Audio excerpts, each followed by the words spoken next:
Hi, everybody. My name is Rebecca Crawford, and I am a math teacher at Slippery Rock Area High School. I teach geometry, and I also am certified in instructional technology. So today, what I thought I'd do is I'd give you, some kind of pointers and some insight and some information about some of the Google apps.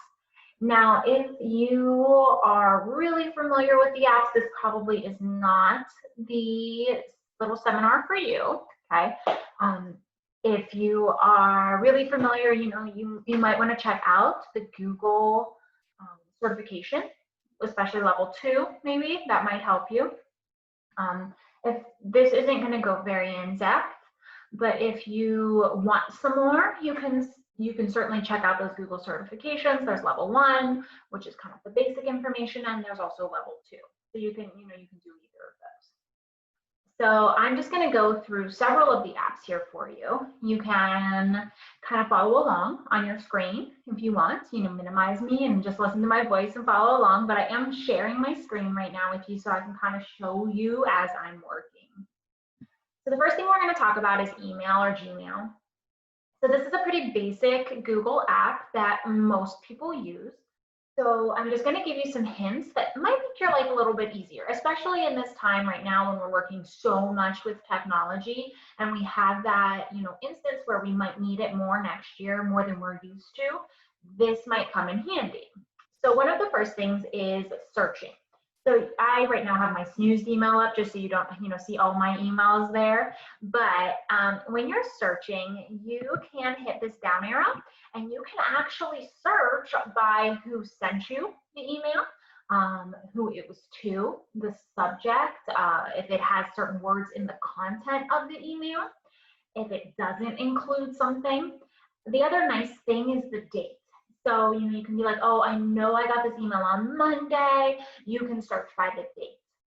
You can search all mail, or you can search just your inbox, your starred mail, anything like that.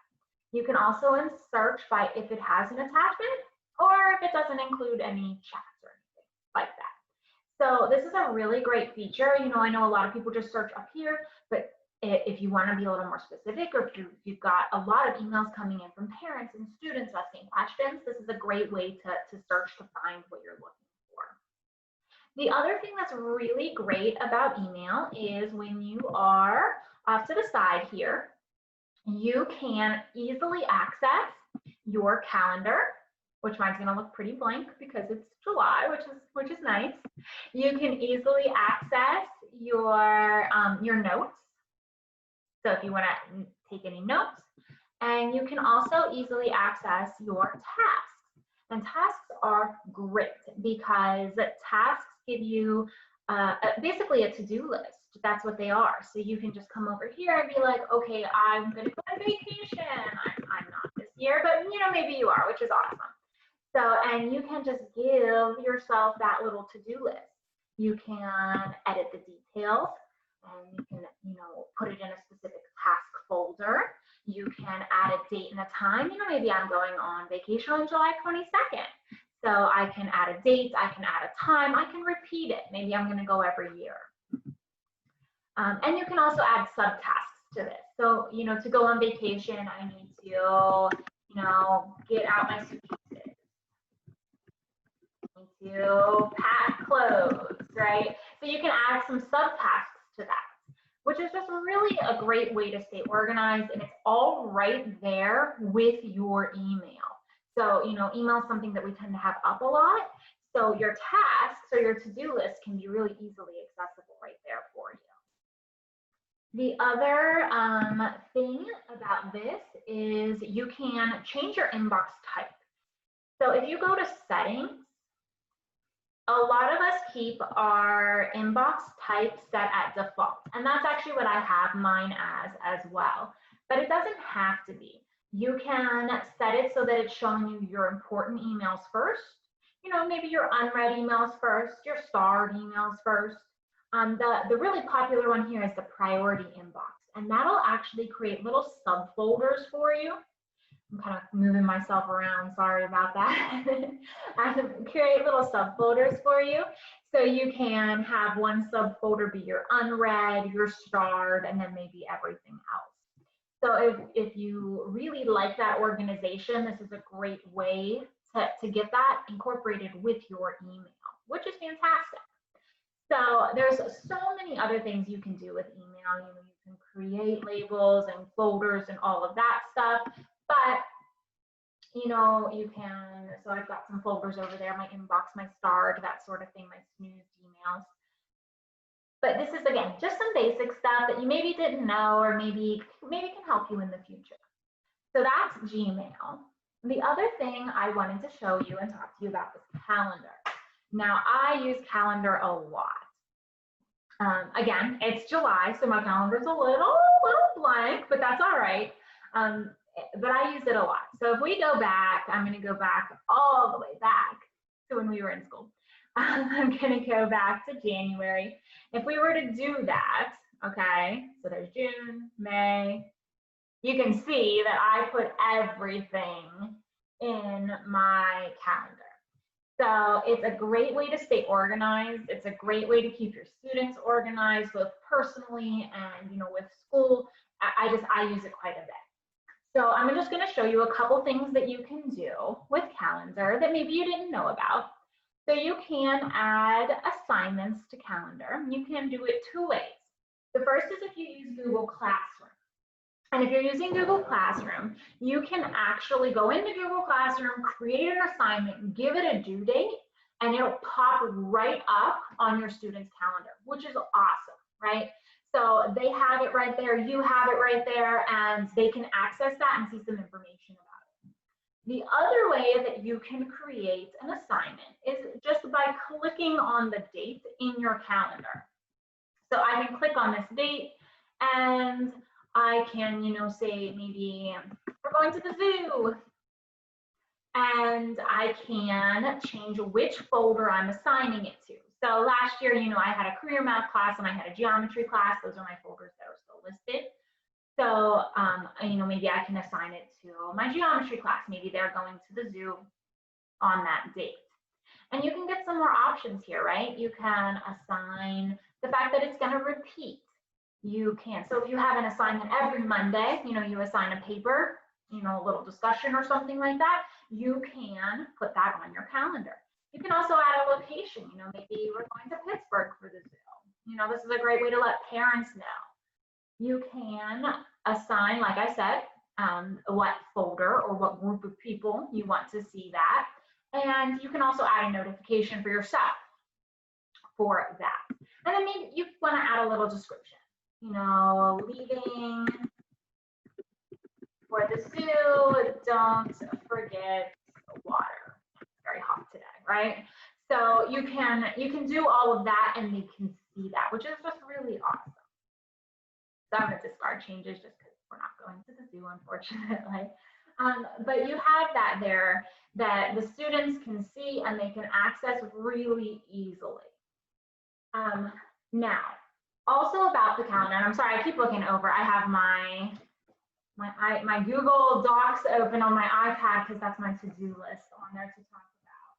So the other thing that you can do on Google Calendar is that you can, you can select the class, the description, all of that, which I showed you, but you can also, because it kind of sometimes gets a little cluttered, right? So you can also organize your calendars.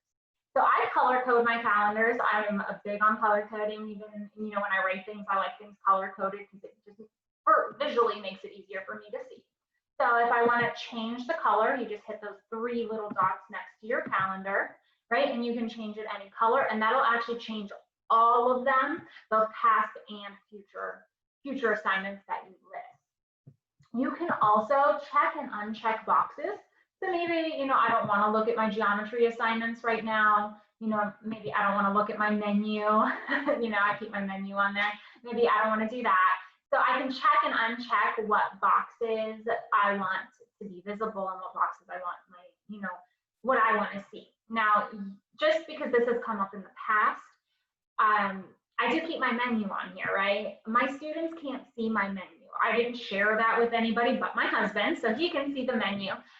But they can't see that, I had air fried chicken on Monday, right? So they can't see that. So you don't have to worry about checking and unchecking, feeling like they're going to see things or not, because they're not. Unless you actually share a calendar with them or create a Google Classroom that creates its own calendar, they can't see it. So, and I just clicked on my chicken just so you could see, I've got a website attached to it. I've got some directions there for myself. And it's a great way to stay organized personally and in the classroom. So the other thing is I tend to keep my view at month, but you can go by day, week, year, and if you hit, you can see the little letters next to it. That's just like a little shortcut. If I hit W, it takes me to my week view. If I hit Y, it takes me to my year view. So those are just some little shortcuts to kind of see, to get to, or how you like to see it. So you can also hide calendars. So if I only want to display this calendar right here, I can do that, right? That'll automatically hide all of my other calendars. But again, all I have to do is just go through and check to see which calendars I want to see and which ones I don't. So it's great to stay organized. And those tasks that we talked about with email, they're right there on your calendar as well. You can access them over here on the side, or you can access them on the calendar itself, which is great. So if we go, to today's dates, and maybe I want to see, I don't remember when I put the task in, but if we want to go to today's date, oops, I'm so sorry. There's my task right there, right? I'm going on vacation on the 22nd. So that's really an awesome feature, again, to stay organized and keep yourself on track, especially with all this online stuff that we need to be doing. So that's Google Calendar. It's probably my favorite app to stay organized. Email's great and you absolutely need it, but Calendar just gives you that way to keep all of your meetings, all of your assignments, everything right there for you. All of your tasks, your to-do list, everything's right there and accessible. So that is Google Calendar. The next thing that I'm going to talk to you about is Google Drive, and it's kind of a big one, right? And this is where we can save everything and keep ourselves organized. But I just want to cover one misconception about Google Drive before I start. I too was under the impression that if I didn't have access to the internet, I couldn't access my Google Drive. Which is just really frustrating, right? Because, maybe you're going somewhere that you don't have internet access, but you need your documents, or maybe you lose power and you still want to be working on your stuff. So that's actually not the case. You can access Google Drive offline and online. It is possible. Online is obviously the one we're more familiar with, right? But you can access it offline as well. You have to install, it's called a Google offline kind of Chrome extension. So I can link that below for you guys, the directions for that. Below this video, I'll give you the link there so you can see that. And then you just, once you've installed that, you can turn on the access offline feature, which is just convenient. The only word of caution is you do have to make sure you have enough room or enough storage on your computer to have all those documents. Because what it's doing is it's simultaneously saving your documents on your computer and on Google Drive, which is convenient and really nice, so you don't have to worry about it. But you just got to make sure you have enough storage on your computer or a flash drive or a hard drive, to handle that. So I'll link those directions below for you. If you're interested, you can certainly read over that, or if you have any questions, you can let me know. But just some other things about Google Drive is you can easily access all of your files, right? They're all in one place, nice and convenient. And you can also save really anything to it. PDFs, any type of Word document, Excel spreadsheets, PowerPoints, anything. You can save all of that to it. And you can also convert your, Word document to your Google document. So it's a great way to stay organized again. So you can see that I have all of my folders for all of my classes. I have like a little EdCamp folder. You can color code again if you're into color coding. So I have 3 folders here. I just colored red just so you can see. Usually I color code the folders of the classes that I'm teaching that year. So if I'm teaching career math this year, then that's the one that I would want to color code. So when I click on it, I come up to career math, and you'll see that I can change the color for it. So it's just visually, I can look at it and go, oh, okay, there's career math, and I'm not having to look down through. So I tend to color code the ones that I'm teaching. It just kind of draws my eye to them, and it makes it a little more noticeable for me. You know, you just pick whatever color you want, and when I go back to my drive, boom, there it is. So kind of convenient, right? The other thing that is great about Google Drive is that you can drag folders to save, folders, files, anything you want. So if I am going to minimize this real quick for you. If I go to my desktop, you know, maybe I want to save this document here, and maybe I want to save it in my Algebra 1 folder, right? So I can just click on my document, you know, hold and click, and just drag it over, and it will automatically copy it into that folder for me. So you don't lose the original on your desktop, it stays right there, but it's also in your Google Drive for you, which is great. It's a great way to add documents that's super convenient and super easy to do. You can actually drag and drop entire folders too, which is really easy, right? Great way. So the other thing is you can also create a workspace for yourself. So first, you know, staying on the theme of staying organized, workspaces are great. I don't have a workspace right now because again, it's July, which is awesome as a teacher, right? So I don't have any workspaces, but workspaces are a great way to access your files that you're working on right now. So workspaces are located under priorities. So normally when you log into Google Drive, it takes you straight to your My Drive, right? And that's where all of your folders are. But if you click on priority, it'll take you to your workspaces. And you can create a workspace, you know, and you can title it anything you want. So maybe Rock at Camp. I could create that. And I can get started by adding files to your workspace. And look, it even gives me a suggestion here, right? The website for Rock Ed Camp. It says, oh, maybe you want to add this to your workspace.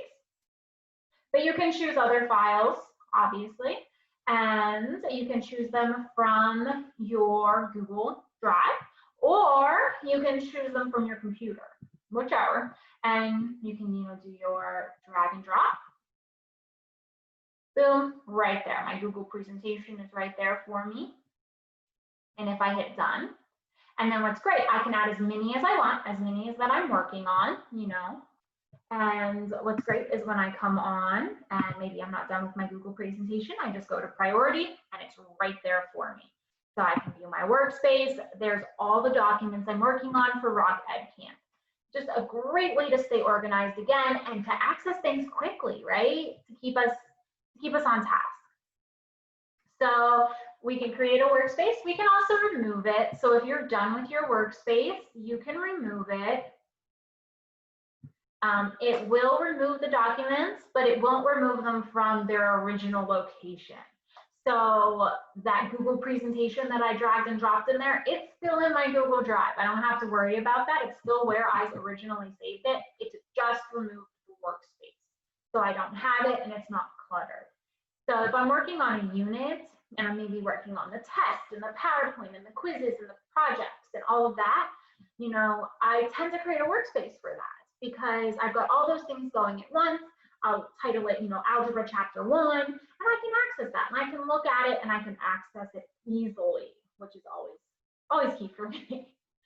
So the other thing that Google Drive is really known for is the fact that you can share stuff, right?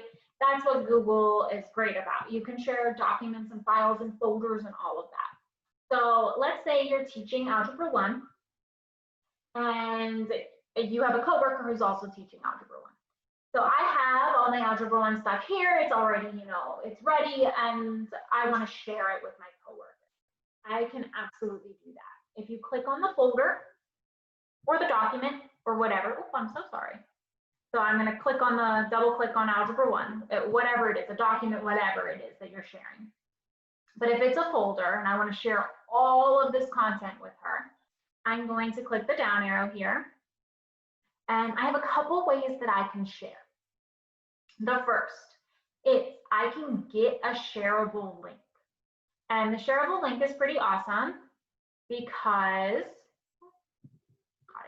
I can just copy this link and I can email it to a ton of people if I want.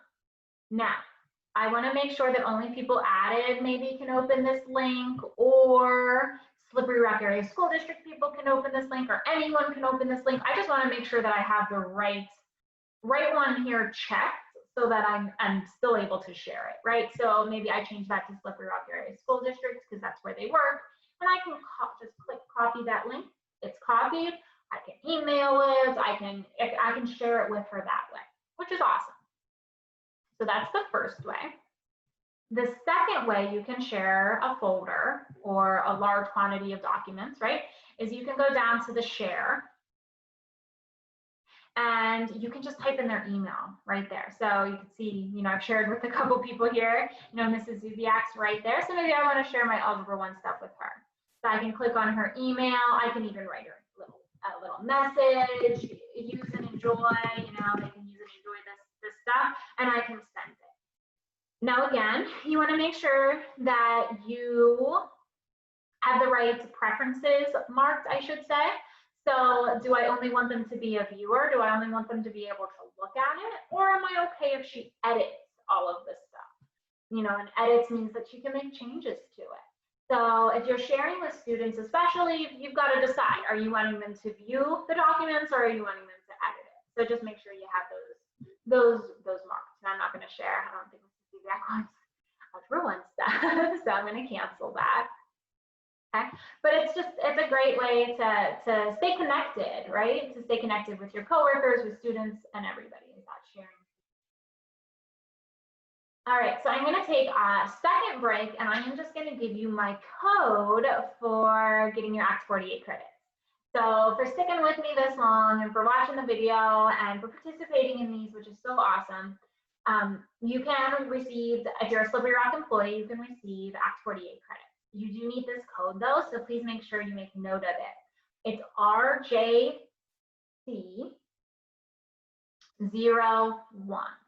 Okay, so RJC01. If you are having a hard time with that, or it's not working for some reason, just let me know and I'll be happy to help. Okay, so we only have a couple more things we're going to talk about. And again, we're just kind of staying with the theme of Google Apps and staying organized and such. So I'm actually not going to talk about Google Documents so much, but I am going to talk about Google Drawings. And this is like an app that kind of gets, I don't know, not a lot of love, but it's a great app and it's great to use. Now, Google Drawings, one of the ways you can access it is through a Google document. You usually are inserting a drawing or something like that into a document. So what I'm going to do is I went to my Google Docs and I'm just going to open up a blank document. But if you've already started one, that works too. And when you open up that blank document, I am going to insert a drawing. Now I'm going to insert a new drawing so you can kind of see what that looks like. So I'm going to hit new. And this like little pop-up shows up, right? And it's got that like checkerboard background that tells you your drawing, if you've ever worked with Adobe or any of those, and tells you, you're doing something. So, and you can draw stuff. Now, I'm not an artist, so you're not freehanding anything, which is great for me. Maybe not for you, but it's great for me. But you can draw lines, arrows, connectors, curved things. This polyline, as a geometry teacher, I love, right? The polyline, because it creates a polygon. I just click and tap, right? And I can create a shape. And oh, that one, sorry, I don't have my mouse. I'm trying to work on a desk here without a mouse, and it's not working so well. But I can create a polyline here, and it will create. I'm gonna try that again.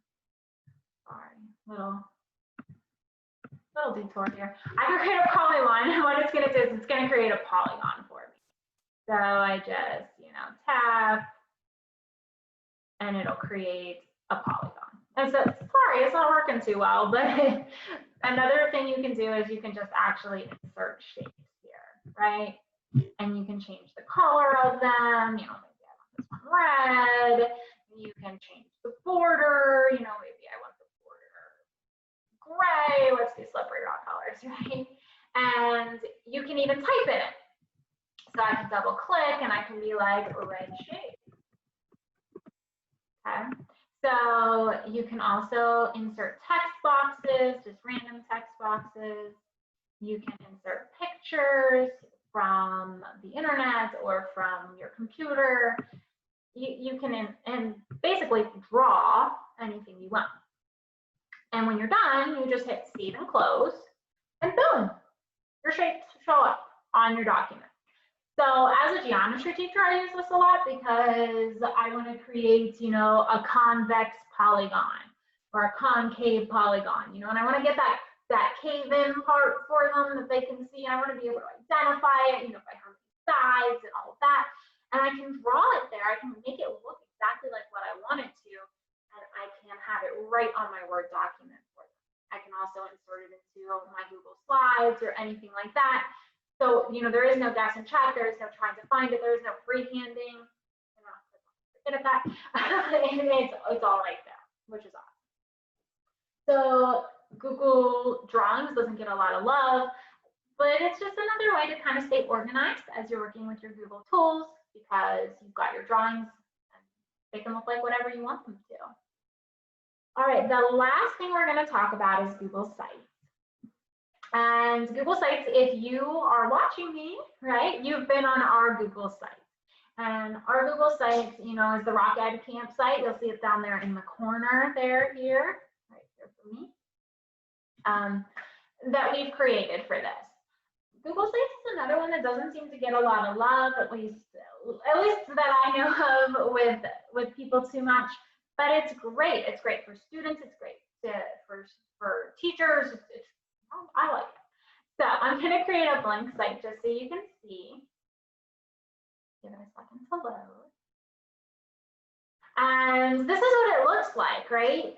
So if you want your students to create a site for you, a live site that's available, or you want to create one for parents, maybe on your field trip information or on the upcoming, AP test or anything like that, this is one way to do that. So you've got the name of your site, you can edit, you can change move myself again. You can change the theme so it can look anything you want it to, I want it to look like that, but I want to change the colors, you can change anything around, have it look any way you want. You can add pages to your site. So right now I only have a home page. But if I'm making this for a field trip, maybe I want to add a to bring page. Okay, so you'll see that it just right here at the top. Now I've got two pages. I've got my home page, which I can have some information, and I've got my to bring page, and it automatically fills this in for you, which is great. You can also add really just about anything. So you can add pictures or images.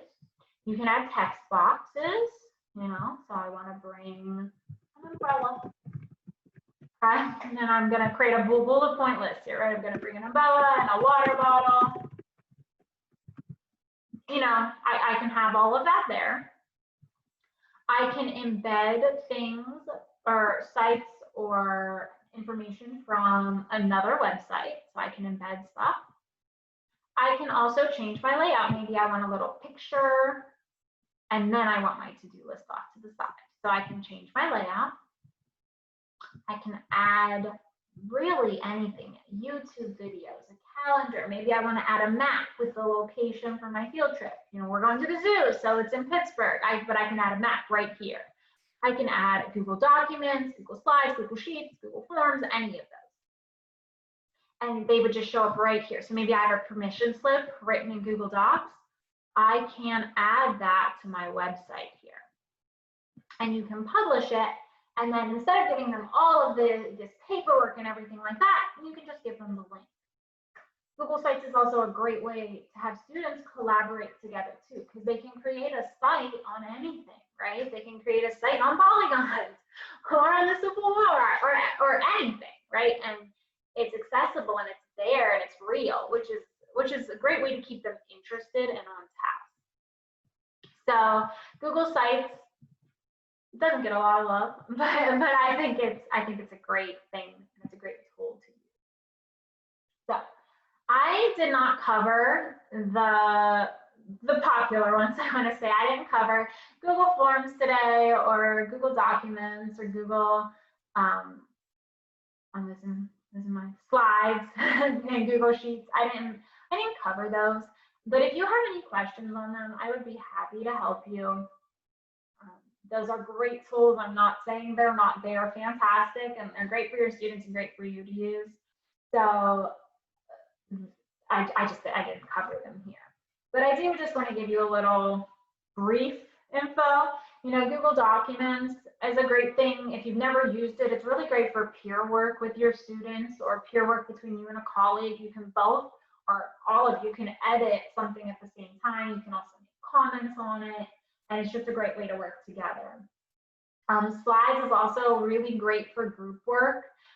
So if you've ever had to create a PowerPoint slide with somebody and you have to do slide 1 and then you give it to them and they do slide 2, on Google Slides, they can be working on it at the same time. So it's great for group work. Google Forms is a really nice tool for surveys and quizzes. So people tend to worry a little bit about Google Forms with doing quizzes on them just because, how do I know? Are they cheating? Are they not cheating? But it'll actually, make it so that you can't open up another browser. They can't be Googling the answers while they're taking your quiz, which is a nice feature. So there's Google Forms for surveys and quizzes and that sort of thing. And then Google Sheets is for data collection. So if you're doing, how many times does a coin flip to heads, that would be a great way to stay organized for your students, and they can see that all right there, and then make charts and do all different things with that.